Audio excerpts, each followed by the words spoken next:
Hello viewers, welcome back to our channel ఆ movie తమ్మ.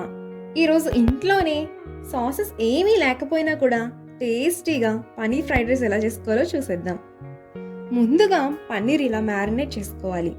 కొద్దిగా ఉప్పు, కారం, అల్లం వెల్లుల్లి పేస్ట్ వేసి బటర్ లేదా ఆయిల్ వేసుకొని మ్యారినేటెడ్ పన్నీర్ పీసెస్ని వేసుకొని కొద్దిగా వేయించుకోవాలి.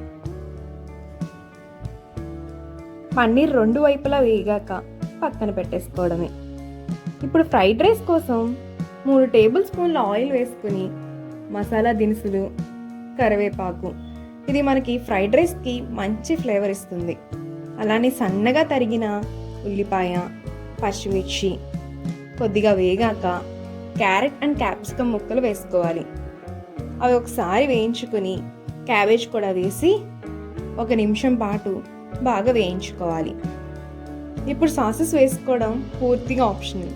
నేను ఇక్కడ సోయా సాస్ ఒకటి మాత్రం యాడ్ చేస్తున్నాను కలర్ కోసం.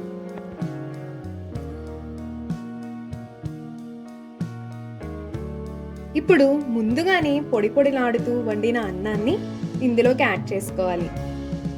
అన్నం క్వాంటిటీని బట్టి ఉప్పు అలానే కారం వేసుకుని ముందుగానే మనం ఫ్రై చేసుకుని పెట్టుకున్న పన్నీర్ పీసెస్ని యాడ్ చేసుకోవాలి. ఇవంతా బాగా కలిసేలాగా ఒకసారి మిక్స్ చేసుకోవాలి.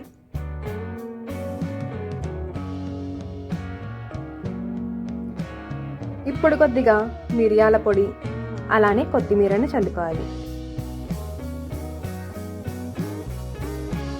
2 మినిట్స్ హై ఫ్లేమ్లో టాస్ చేసుకుని దించేసుకోవడమే. చూసారు కదా, ఇంట్లోనే చాలా యమ్మీగా అండ్ ఈజీగా పన్నీర్ ఫ్రైడ్ రైస్ ఎలా అయిపోయిందో. మీరు కూడా తప్పకుండా ట్రై చేయండి. వీడియో నచ్చినట్టయితే లైక్ చేయండి. అలానే మన ఛానల్ని సబ్స్క్రైబ్ చేసుకోవడం అస్సలు మర్చిపోకండి.